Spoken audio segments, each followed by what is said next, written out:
Hi, everybody. I'm Dr. Ardis, and this is the Dr. Ardis Show. And this entire show is some of the basic but essential nutrients, particularly vitamins, that you need. In fact, the title of this entire presentation and podcast is The Essential Nutrients, What Vitamins You Need. So we're going to dive into a PowerPoint presentation. Remember, anybody watching this, if you like the information that we're highlighting and showcasing here in this show, and you would like to download this PowerPoint presentation and share it with family or loved ones or spouses or children, just simply go to the Dr. Ardis Show and go to the Resources tab, and there is a blue box on that page that has titled right in the middle of the blue box, Essential Nutrients, Vitamins You Need. Click that. It's a free downloadable PDF, and you can forward that by email, save it to your computer or iPad or your phone. But send it to those that you think could benefit from the information we're providing you, because this information is life-saving, life-improving, and absolutely essential. All right, so let's dive in. Here's the PowerPoint. You're going to see it on the screen. Let's take you through what it is we need you to know about vitamins and what it is the medical profession wants you to know about vitamins. All right, on the screen, you will see a QR code. This QR code, simply take out your phone, scan it. It allows you to enter you'll see a little window pop up on our website that allows you to put in your email address so you can be notified in the future when our next podcast, which are generally done weekly, are actually ready to be watched, shared with others. So we actually do one show every week at a bare minimum, educating you on the narrative around a health topic and then what we know in nature are the proven in research studies antidotes to many of those complications. All right, so let's first dive into what in the world is a vitamin. There are so many multivitamins around the world and vitamin discussions, but a lot of people don't know the difference between vitamins and minerals. So I decided it was time to just show you a definition of the word vitamin. And it comes from a very reputable source. If you see at the bottom of the screen, it's cancer.gov, which is a government website-owned publication. So if you trust the United States government, you should trust their definitions. Here's what they say about vitamins. Vitamin is a nutrient that the body needs in small amounts to function and stay healthy. Sources of vitamins are plant and animal food products and dietary supplements.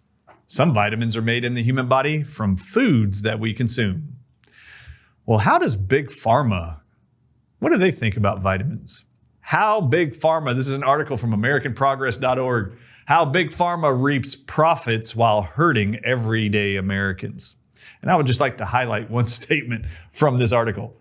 The pharmaceutical industry leverages Washington's culture of corruption to increase profits while everyday Americans suffer from high drug prices. Well, we're not going to talk about too many drugs here. What we're going to highlight for you is what are the claims of the pharmaceutical industry which leverages the culture of corruption in Washington, D.C. to increase their profits in the context of vitamins.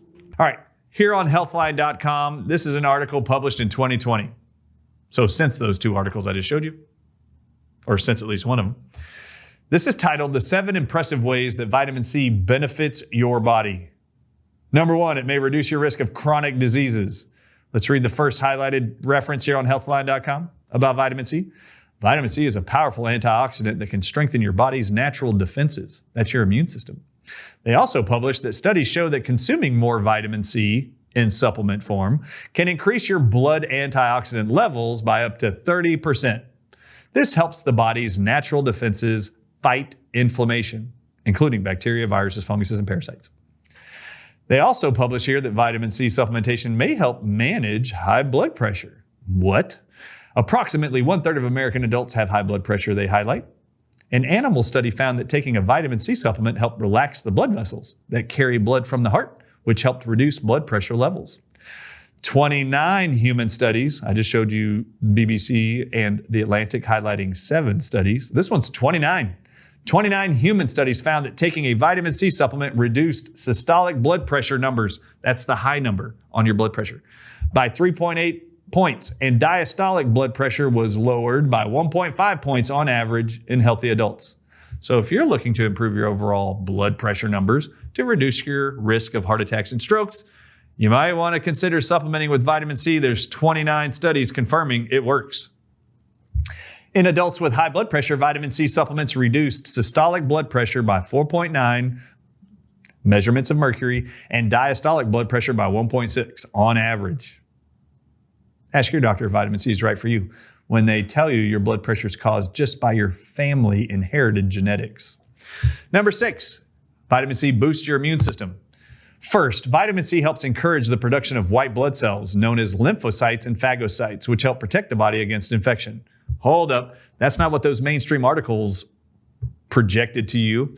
They said vitamin C or vitamins were bad for you and can cause cancer and death and shorten your lifespan. Second, they highlight that vitamin C helps these white blood cells function more effectively while protecting them from damage by potentially harmful molecules such as free radicals. Healthline also reports that vitamin C, thirdly, with respects to your immune system, is an essential part of the skin's defense system. It actively transports to the skin where it can act as an antioxidant and help strengthen the skin's barriers. People who have pneumonia tend to have lower vitamin C levels, and vitamin C supplements have been shown to shorten the recovery time. Ask your doctor if vitamin C is right for you. The next thing I want to highlight is not necessarily a vitamin. It is actually an amino acid, and it is called taurine. And I have to highlight this one. It's too important to ignore in this discussion of vitamins. We're going to be discussing a nutrient found in plants and around the world that supply taurine to you, something you may not be familiar with. Healthline magazine states, what is taurine, benefits, side effects, and more? Did you know taurine, a supplemented amino acid, may fight diabetes, according to Healthline magazine? Taurine's antioxidant and anti-inflammatory properties may enhance insulin sensitivity, thereby reducing the risk of type 2 diabetes or improving blood sugar management in those with the condition. One study found that people with diabetes have a 25% lower concentration of taurine than those without diabetes. Those with diabetes have lower amounts of taurine in their blood. Those who are not diabetics have normal or higher levels. This suggests that taurine might have a role in diabetes management. A 2018 review of studies suggests that the supplements of taurine could be a good therapeutic option for improving blood sugar management in people with diabetes. That is published in medical research studies. Last statement here on diabetics and diabetes and taurine. Taurine could have protective effects against diabetes-related complications such as nerve damage, neuropathy and pain, kidney damage, and heart disease, which every diabetic is confronted with. Did you know taurine, when supplemented, may improve heart health? Taurine supplements have been shown to regulate blood pressure and improve heart function and blood fat levels in people with heart conditions such as heart failure. At high levels, it may even protect against heart disease. Ask your doctor if taurine supplements are right for you. People with heart failure took 500 milligrams of taurine 3 times a day for 2 weeks. What did they find? A significant reduction in levels of total cholesterol, lowered triglycerides, and lowered C-reactive protein levels, which is a blood marker for inflammation and heart attacks, both before and after exercise compared to those who took a placebo. In a 12-week study with people with high normal blood pressure, taking 1.6 grams of taurine per day reduced overall high blood pressure numbers of systolic and diastolic numbers compared with a placebo. Taurine supplements may help reduce high blood pressure by decreasing the resistance of blood flow in your blood vessels walls and by improving the efficacy or efficiency of skeletal and heart muscle contractions. Anybody out there with high blood pressure, you might want to ask your medical doctor if taurine supplements are right for you. What are some of the other published health benefits of supplementing an amino acid found in nature in our food supply if you supplement it daily? That's published to possibly improve your eye health, improve hearing, may offer neuroprotective effects, and may support liver health. What about vitamin D? Well, science wants you to believe that the sun is bad for you. Well, all of life requires sunlight in order to thrive, but we've all been told that vitamin D levels are bad for you. Well, what's the good side of supplementing with vitamin D or making sure you're getting 20 minutes of sunshine every single day on the majority of your body? Did you know that vitamin D supplementation may fight diseases, including reducing your risk for multiple sclerosis? That is published in medical journals. Did you know vitamin D deficiency? If you take supplemented vitamin D, it may decrease the chance for heart disease. That low vitamin D levels have been linked to increased risk of heart diseases such as hypertension, heart failure, and strokes. Did you know that vitamin D supplementing can reduce the likelihood of severe illnesses? Healthline also reports that it supports your immune health. And people who do not have adequate vitamin D levels, they report, have an increased risk of infections and autoimmune diseases. such as rheumatoid arthritis, type 1 diabetes, and IBS, or inflammatory bowel diseases. Did you know that supplementing with vitamin D may support weight loss? In an older study, they said people taking daily calcium and vitamin D supplements lost more weight than subjects taking a placebo. The researchers suggest that the extra calcium in vitamin D may have an appetite-suppressing effect.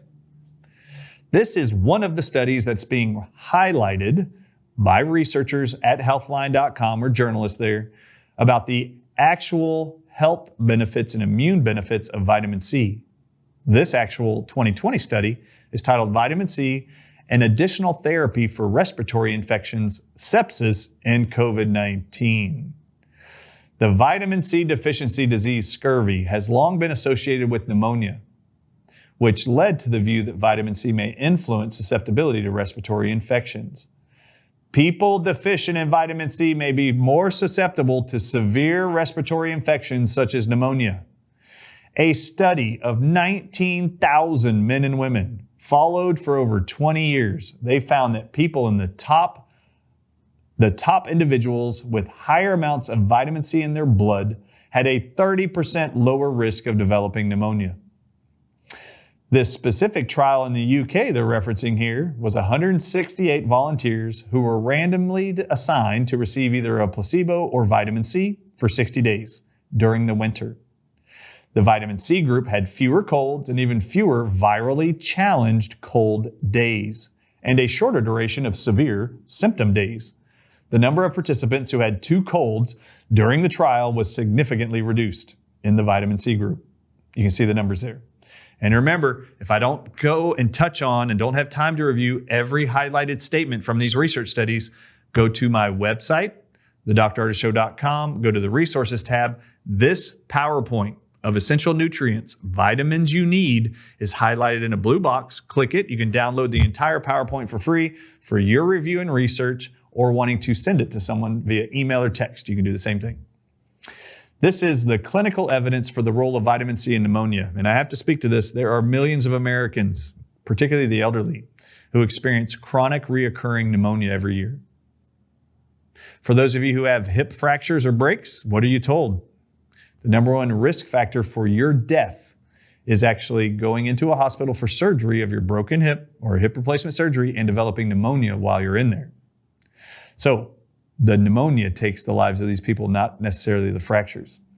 This is the clinical evidence for the role of vitamin C in pneumonia. A Cochrane review on pneumonia and vitamin C identified 3 randomized clinical trials reporting the number of pneumonia cases in participants who were administered oral vitamin C. Each of these 3 trials found an 80% lower incidence of pneumonia for the vitamin C groups. One was a randomized clinical trial giving 2 grams of vitamin C a day versus the placebo to U.S. Marine recruits during a 2-month recruiting training period, and they reported that only 1 in 331 cases of pneumonia in the vitamin C group versus 7 out of 343 in the other group. The duration of hospital stays in the control group was 23 days with pneumonia.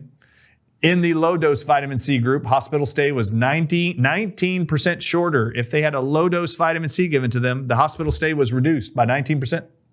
Then in the high-dose group was even lower at a 36% shorter stay in the hospital.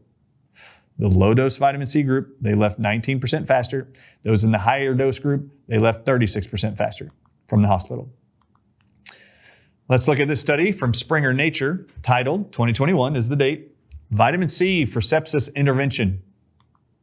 What did they find? The trial did show a potential benefit of vitamin C therapy in reducing the death. At day 28, mortality was reduced by 46% in the placebo group versus 29% in the vitamin C group.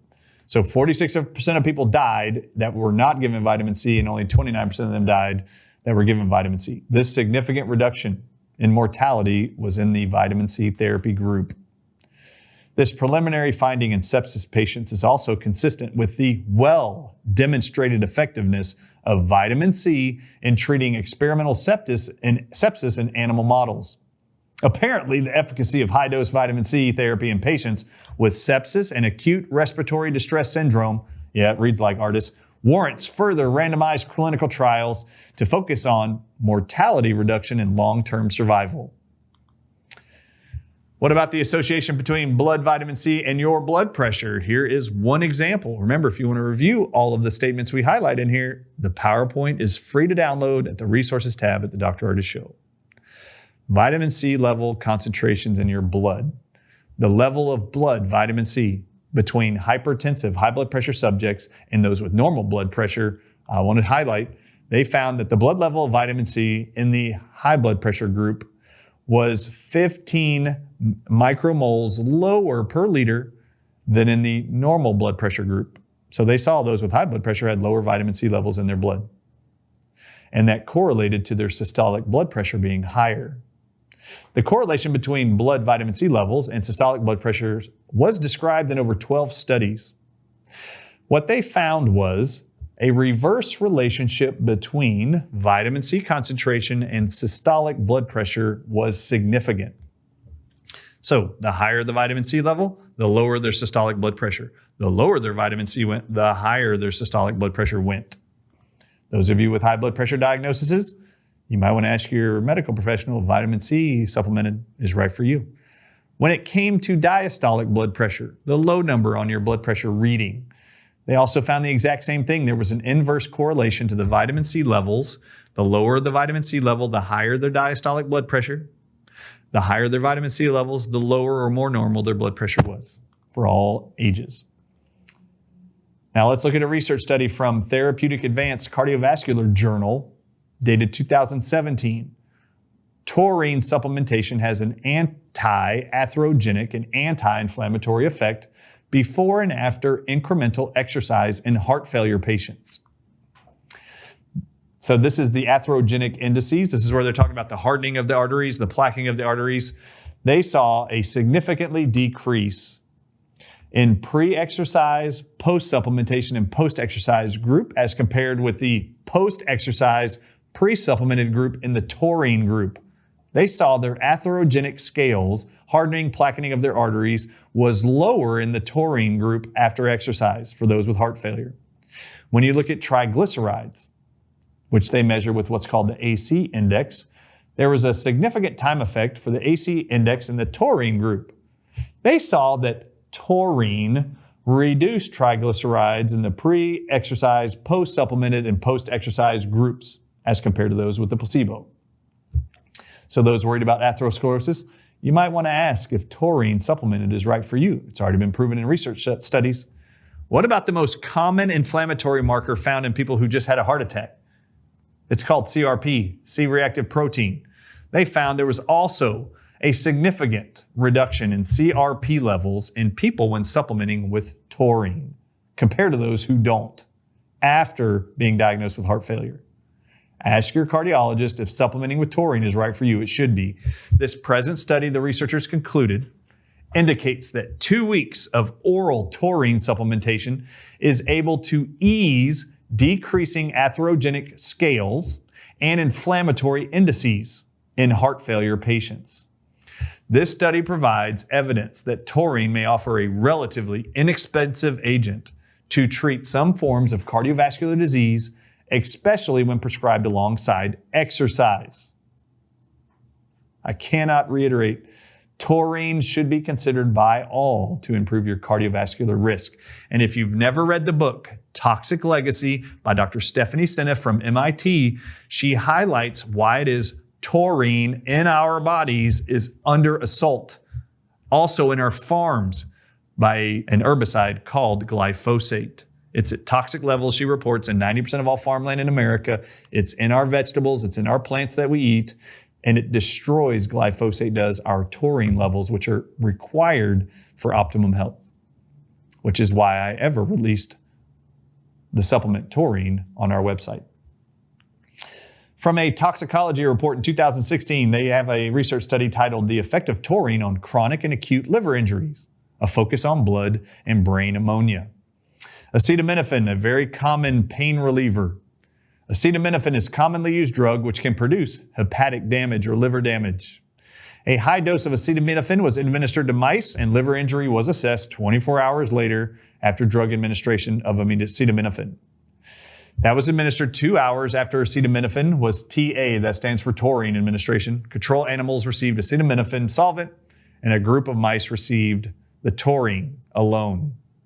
What's acetaminophen? Tylenol. What they found was a significant increase in the activities of plasma enzyme levels that you would see on your blood report, ALT, LDH, AST, and ALP, plasma total bilirubin, liver lipid peroxidation, and a decrease in liver glutathione content were detected in those who received Tylenol, acetaminophen. It was found that taurine administration of 500 to 1,000 milligrams a day significantly alleviated or reversed the disease changes in the blood and the liver biochemistry in all investigated acute and chronic models of liver injury. If you know somebody with liver toxicity, you might want to ask their medical professional if taurine supplemented would be right for them, even if they're on specific non-steroidal anti-inflammatory drugs like Tylenol. Underneath the section of this NIH study, which you can read on your own, we have the link below, they wanted to look at the effect of taurine on brain edema, plasma, your blood, and brain ammonia in animals' movements after acute and chronic liver injury. It was found that taurine administration effectively mitigated or reversed brain swelling and edema in these animals. They also saw a significant elevation in plasma ammonia, which is a negative, in those given the drug. And they found that in all investigated liver injury models. The elevation in plasma ammonia was accompanied with an increase in brain ammonia levels and a decrease in the total locomotor activity of animals. As the ammonia levels in the brain went up after using the drug called acetaminophen or Tylenol, when they saw the ammonia levels increase from the liver, it went to their brain and it reduced the movement, the locomotor action of their bodies, the control of their legs and arms and face. This negative correlation means that as blood levels of ammonia increases, animals' locomotor activity tends to drop. Blood and brain ammonia levels were significantly lower in the taurine-treated groups. Furthermore, taurine administration of 500 to 1,000 milligrams improved animals' movements in the open field test.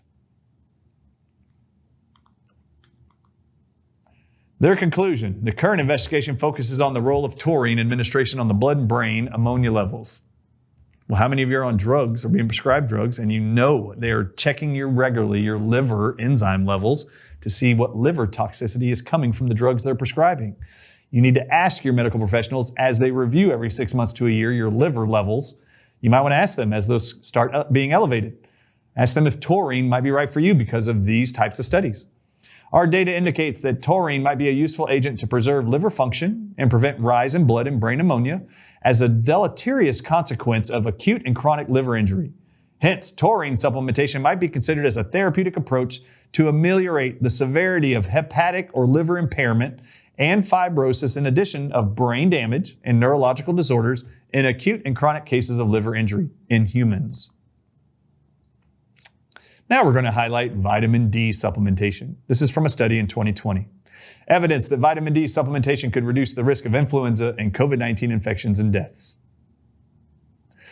Ecological studies suggest that rising vitamin D concentrations through vitamin D supplementation in winter would reduce the risk of developing the flu.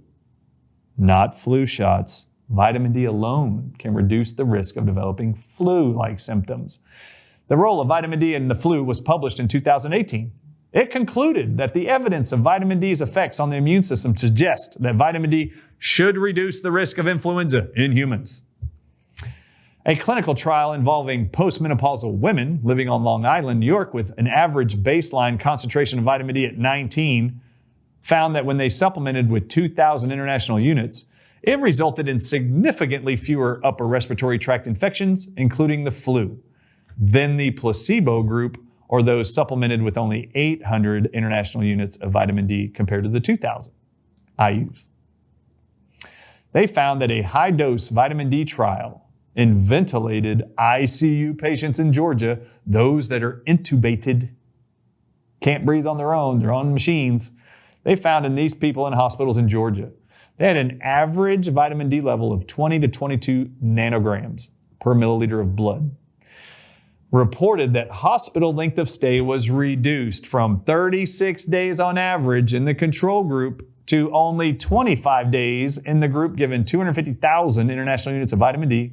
And then that same time frame was reduced from 36 days down to 18 days in the group given 500,000 international units of vitamin D in a hospital.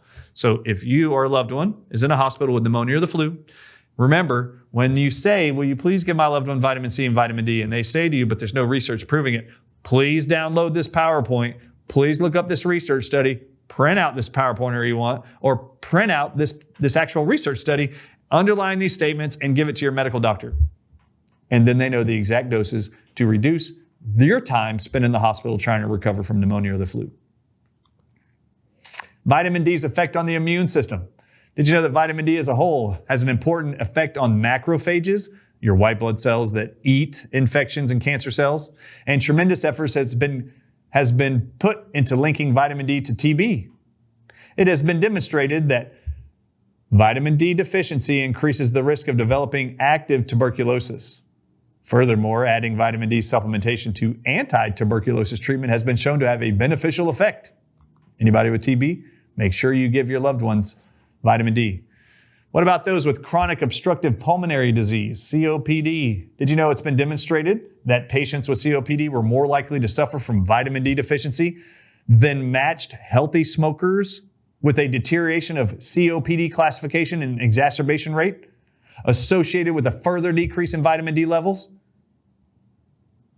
Did you know restoring vitamin D deficiency reduces incidences of exacerbations of COPD?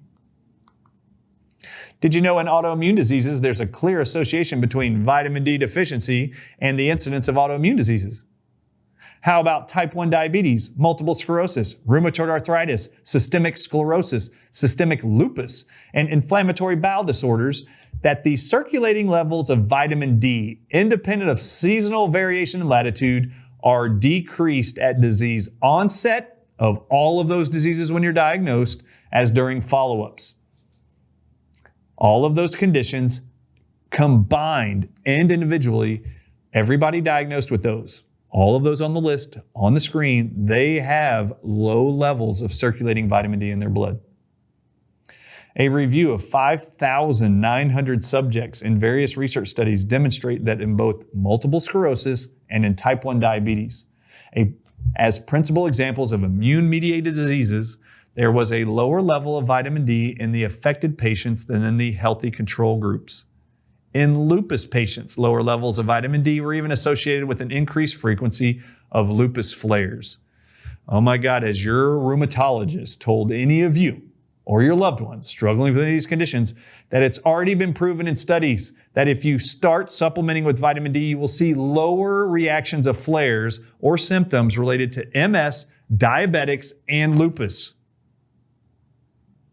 Ask your rheumatologist if vitamin D supplementation is right for you. This is our vitamin C supplement at Nature Wins, thedrardisshow.com. This is our Immune C. You will see that 3 capsules contain 1,000 milligrams of ascorbic acid, otherwise known as vitamin C. Ask your doctor if Nature Wins Immune C would be right for you. This is our 500 milligrams a day, 1 capsule taurine amino acid supplement. And as we showed you the highlighted benefits of taurine being supplemented, the reference range was always 500 milligrams up to 1,000 milligrams in human studies. So all of you watching, if you're considering taking taurine to improve your health outcomes, you can take 1 capsule of our taurine that has 500 milligrams. If you want to take the upper amount you saw in the research studies, you would simply take 2 capsules a day and you would see even added benefits faster. What about vitamin D3? This is our vitamin D3 supplement. It has 5,000 IUs per capsule. I recommend typically anybody doing 5,000 IUs up to 10,000 IUs a day, which would be 2 capsules, particularly in the winter months. But everybody should be getting a minimum, I recommend, 5,000 IUs of vitamin D3 every single day. When it comes to our Doc's Healthy Kids Daily Chewable Supplement, I had to include both vitamin C and vitamin D in the formula, as you see highlighted, to try to boost the immune systems of all of our children, keep their cardiovascular system healthy, and their neurological systems developing on time adequately. So ask your pediatrician, or if you like just natural products made with all natural flavoring and sweeteners, in a delicious berry-flavored chewable tablet that I personally formulated, Doc's Healthy Kids Daily Chewable may be right for you. But I will warn you, if you're giving that to your kids, you might want to try one because you might get hooked too. They're delicious, all natural, multivitamin. This is our new book, and a reminder, make sure everybody you know and love, or any health professionals trying to help people around the world with their long COVID symptoms or making sense of their COVID-19 vaccine injuries. That's why we wrote the best-selling book, Moving Beyond COVID-19 Lies, Restoring Health and Hope for Humanity. And you can find that at thedrardisshow.com. Remember, if you enjoyed this presentation, you want to be notified when our next one's coming out next week, please scan the QR code, put in your email address, and you will be notified every time we come out with a new presentation, a speaking engagement, where we are going to be helping, educating, and restoring your faith in the healing potential of nature. I'm Dr. Ardis. This is the Dr. Ardis Show. We will see you next time.